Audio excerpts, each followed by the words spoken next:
2025 really has been a good year for gamers and gaming. It was a year where a lot of indie developers and AA studios came out swinging with their releases. Too many, in fact, that some hidden gems out there were overshadowed or not talked about enough. So today, we're going to talk about 10 games in no particular order that deserves more of the spotlight than it got. Shape of Dreams. Shape of Dreams is a fast-paced action roguelite developed by Lizard Smoothie and published by Neowiz. The game was released in September 2025 with a rating of 94% on Steam. This is a perfect blend between fast-paced roguelite hack and slash and the tactical elements you can find in MOBA games like Dota or League of Legends. Play as one of the 8 unlockable characters along with up to 3 other players as you battle your way through a dreamlike world called the Rapids. Every playthrough generates a procedurally created constellation where every star is a level you have to clear to reach the end of the constellation. As you clear stars, a nightmarish form of corruption will slowly creep towards every star. If you happen to encounter a corrupted star, more waves of tougher enemies will be needed to clear it and finish that level. This generates a sense of urgency for players to decide whether or not they risk losing the run or avoiding the nightmares entirely. The combat revolves around finding skills called memories that can be enhanced up to 3 augments. With over 100 memories, every playthrough becomes a unique run for you and your party. Through combat, you can progress through levels, and when you eventually die, you earn enough currency to improve your stats to make the next run slightly easier. Shape of Dreams peaked with 45,000 players at one time and is now averaging 9,000 players a day. With the latest update released on December 22, the game remains largely active. Despite the game being very much alive, I was shocked nobody was talking about this. Fans of roguelites will definitely enjoy its replayability, and its MOBA elements add a more tactical approach due to the various types of effects and cooldown management.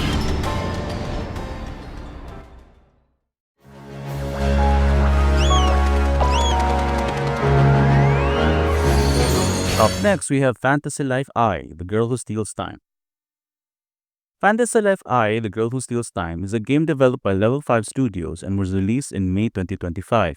It is a sequel to the beloved 3DS game, which is essentially a life sim game with RPG elements. It's a beautiful blend of Animal Crossing's life sim, sprinkled with a lot more combat and adventure. The story follows you as an adventurer who discovers a mysterious deserted island. With a little bit of time-traveling mechanic, you will travel back and forth 1,000 years into the past, where your efforts there will affect the present day and how well the present day will prosper. The core gameplay revolves around you switching between 14 different job classes, which are called lives. These include living as a woodcutter, miner, fisher, mercenary, and so much more.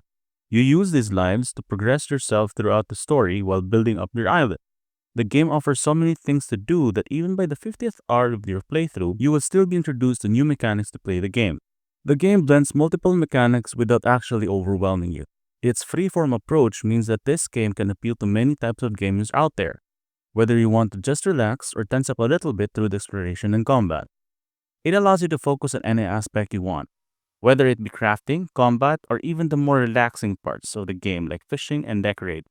All of that can still help you progress the story, which makes it a very versatile video game. The game peaked with more than 60,000 players at one time and is currently averaging more than 3,000 players daily.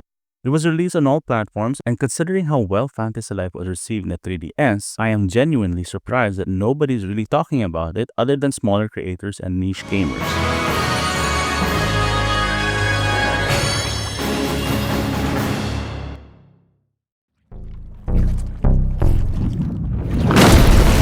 Up next, we have Deep Rock Galactic Survivor.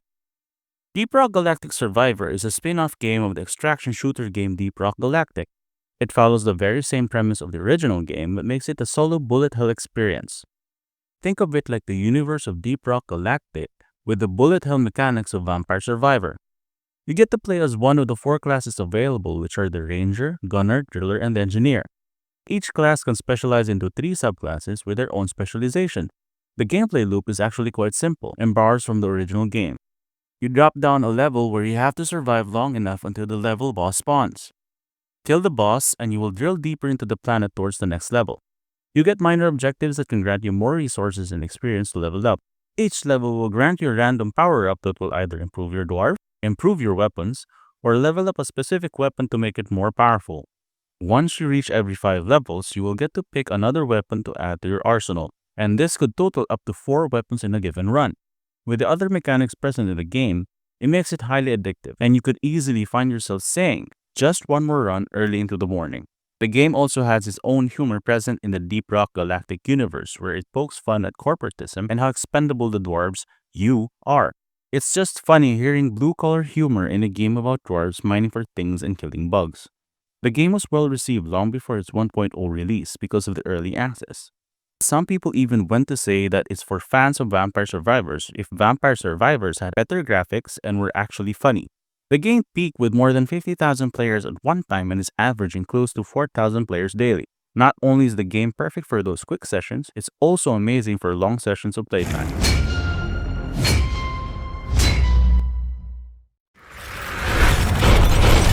I'll keep trying. Next up, we have Dead Zone Rogue. Dead Zone Rogue is a sci-fi first-person shooter roguelite developed by Prophecy Games. The game was released in April 2025 on Steam with 90% very positive ratings.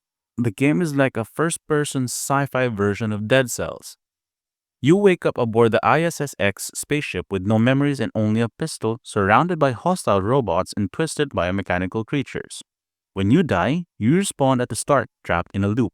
Your goal is to fight through the ship's zones, uncover what happened, recover your lost memories, and escape before your next death becomes permanent. The game has solid gunplay where every shot feels weighty and very satisfying. The game is very fast-paced, where you can dash or dodge enemy fire and attacks. It offers a very extensive gun customizability for its more than 30 weapons. It also has this looter element to it that enemies can drop weapons for you to replace your loadout. And on top of that, it also has an element system that is applied to your weapons that can give various effects on the battlefield. The game keeps things interesting because of its very diverse set of enemies that you have to deal with. It has enemy snipers, cannon fodder enemies, melee enemies, enemies that cloak, carry shields, and a lot more. The game always keeps you on your toes, which is awesome for players who enjoy boomer shooters like Doom or Boltgun. The game was very well received with a 90% very positive review on Steam from nearly 6,000 reviews. The game has a very addictive gameplay loop, even though you would have to go through repeated deaths with the promise of getting to try something new for every run. It also has an actual story tied to its roguelike elements rather than just you resetting your entire playthrough, making the death and respawn cycle feel meaningful. The game peaked at about 8,000 players, with players averaging 2,500 players daily. With its fast-paced combat, addictive gameplay loop, varied enemy types, and awesome tactical options, Dead Zone Rogue should have been on most people's radar as one of 2025's hidden gems.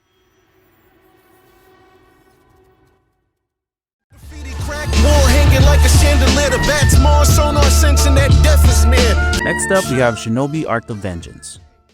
Shinobi Art of Vengeance is an action platformer developed by Lizard Cube and published by Sega. Released in August 2025 on all platforms, it received a 91% very positive review on Steam. The studio is behind the game Streets of Rage 4, bringing their signature hand-drawn style to the Shinobi franchise. You play as a legendary ninja Joe Musashi, the leader of the Oboro clan, who returns to find his village destroyed and his clan turned to stone by the E&E Corporation, a paramilitary organization led by the villain Lord Ruse. Setting out on a quest of vengeance, you'll journey through over a dozen visually striking stages, including military bases, deserts, and mountain temples. The combat system lets you wield Musashi's katana Oborozuki, kunai projectiles, ninjutsu arts, and powerful ninpo magic. A key mechanic is the Shinobi Execution, where you can stagger and tag multiple enemies that eliminate them all at once in one cinematic fashion. You can equip amulets for combat bonuses and unlock new traversal tools like grappling hooks, wall climbing claws, and gliders. Unlike prior entries, the game is based more around Metroidvania-style exploration to find secrets and side content. After completing stages, you can replay them in arcade mode for speedrunning challenges. Optional DLC will include boss battles featuring Sega villains like Dr. Eggman, Death Adder, and Gorogue Majima. The game for me is one of those games that is actually awesome but was buried due to the stack lineup that came out in August. AAA games like Metal Gear Solid Delta, Mafia Old Country, and Dying Light the Beast, and indie AA games like The King is Watching, Gatekeeper, and Hellclaw overshadowed its release. The game is quite enjoyable and its game mechanics can really make up for awesome cinematic action sequences. Overall, Shinobi Art of Vengeance is considered a triumphant return for the franchise that successfully blends classic Shinobi gameplay with modern Metroidvania elements wrapped in stunning hand-drawn visuals. It's a must-play for action platformer fans and a testament to Lizard Cube's talent for revitalizing classic Sega franchises.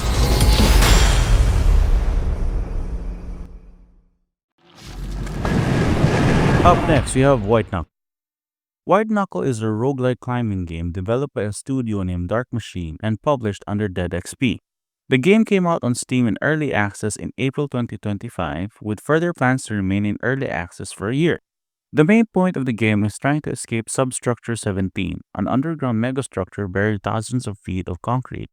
You have to climb SS-17 using its movement mechanic, which will require precise timing and movement, otherwise you will ultimately fall to your death. While climbing, you will have to contend with your stamina that continuously drains as you hang from ledges and jump from one point to another. Landing on platform allows you to rest and regain your stamina for the next series of jumps and hangs that you need to go through. Other than that, you will also have to manage your equipment and resources to avoid monsters threatening you on every level. The climbing mechanics are what makes this game really shine. It's really extensive in such a way that it lets you immerse yourself in the gameplay, while still arcadey enough that it won't feel like an actual climbing simulator. The climbing mechanic is so intuitive that you would have to be precise in all of your ledge grabs, and you would have to manage your inventory in such a way that it won't weigh you down. Since your stamina drains faster, the heavier your inventory is. Items and gadgets like pythons are also available to create your own grabbing points when there are no grabbing points in sight. The game was well received by players and boasts a 98% overwhelmingly positive review on Steam with over 5,000 Steam reviews. Its gameplay is its biggest selling point. With its emphasis on precise climbing, stamina, and inventory management, the game has an addictive gameplay loop that can keep you entertained for hours on end. While all of this makes for a very tense playthrough, this is what makes it a very interesting and challenging game to try out.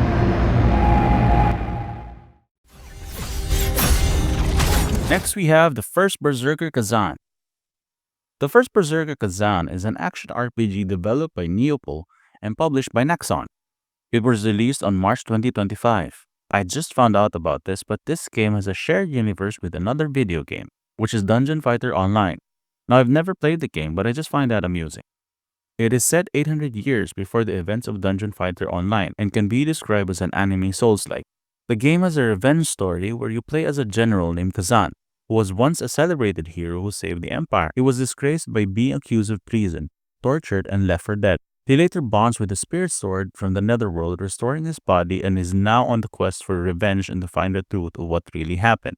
The action is very Souls-like, where you would have to dodge, time your attacks, and predict enemy attacks. It also has a stamina system that will cost you stamina, so you will have to be tactical about your moves while also baiting your enemies to drain theirs to gain an advantage. You can choose between 3 weapon types, which are the dual-wielding blades, the great sword, and the spear. All of these weapons have their own skill tree for you to build Kazan's proficiency. The game currently has a 93% very positive review on Steam and might be the best Souls-like that is not made by From Software. The combat system is amazing and very satisfying. And to pair that with very challenging boss designs, it will certainly challenge you to master your playstyle. The game is known for its difficulty but praised for its fairness, considering it's a Souls-like game. With each weapon having its own skill tree, this implies that you can create multiple builds with the weapons you choose, which more than makes up for the lack of variety of the weapons. With the gritty anime art style and orchestral music, the game creates moments that feel cinematic and immersive at the same time. Overall, I'm not really sure why this game didn't blow up as much as it should. The game is definitely underrated and is one of the best non-From Software Souls games in the market. I think it was nominated for a few things, but I still believe that it doesn't get the proper attention it deserves. Stand with me, Kazan. Up next, we have Final Fantasy Tactics: The Evelice Chronicles. Final Fantasy Tactics: The Evelice Chronicles is an expanded remaster of the beloved 1997 game released for PlayStation. Other than it being a graphical upgrade of the original, it also includes some quality of life improvements to improve the overall experience. The game was released in September 2025 on all platforms. The game is set in the fantastical kingdom of Evelice, where you follow Ramza Beolvi, the third son of a prominent military family.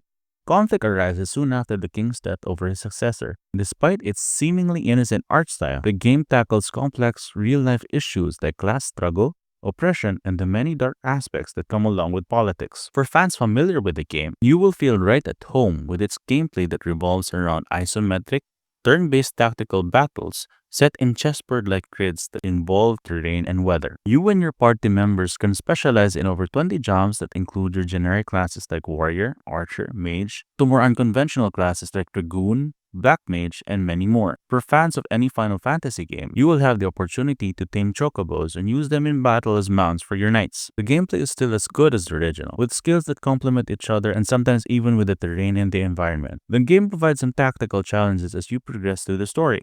Moments like being outnumbered and still pulling out a victory remains one of the most satisfying things in gaming. Other than its gameplay, the game has some serious voice acting being done. It takes itself seriously enough for you to be engrossed in the story, but not so much that it feels like it's trying too hard. This, coupled with an amazing story about political drama, you will certainly find yourself invested in its story. Considering that this game is a part of the Final Fantasy franchise, and it is a tactics game, which is arguably one of the best in the franchise, I'm really shocked that it didn't cause any more splashes in the gaming news last year. It currently has a 92% very positive review on Steam and has more than 3,000 reviews. This game is a must-play for any Final Fantasy fan and for people who enjoy tactical gameplay with awesome stories.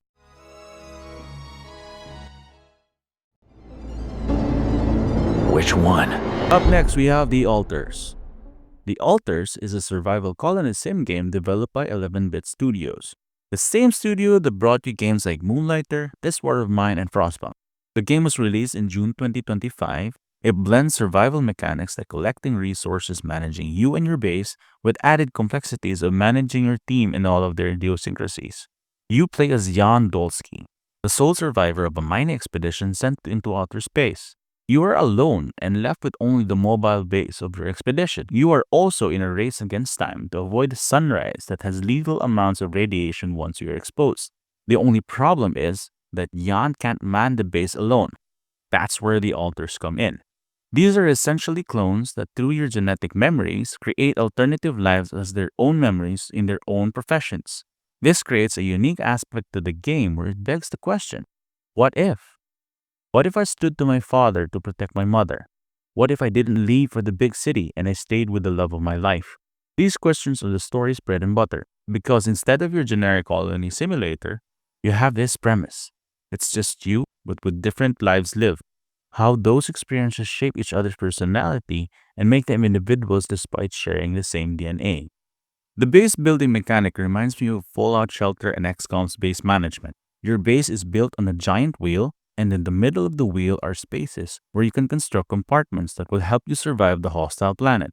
You must explore the world's hostile biomes, where you can gather resources to build and craft different items and materials to make your journey a lot easier.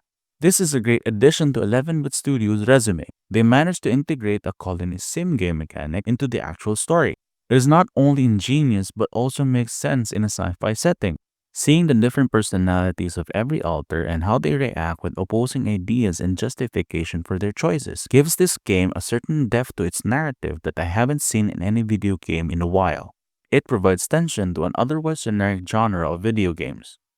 The choices your alters make have long-lasting effects that can and will affect your playthrough. Overall, the game has an amazing story, and people who enjoy narrative-driven games would surely appreciate this. The survival and base manager aspect is only secondary to the story, but it was not undercooked by any means at all. The Alters is perfect for people who enjoy an amazing story coupled with colony simulation elements, and the game deserves more attention than it got.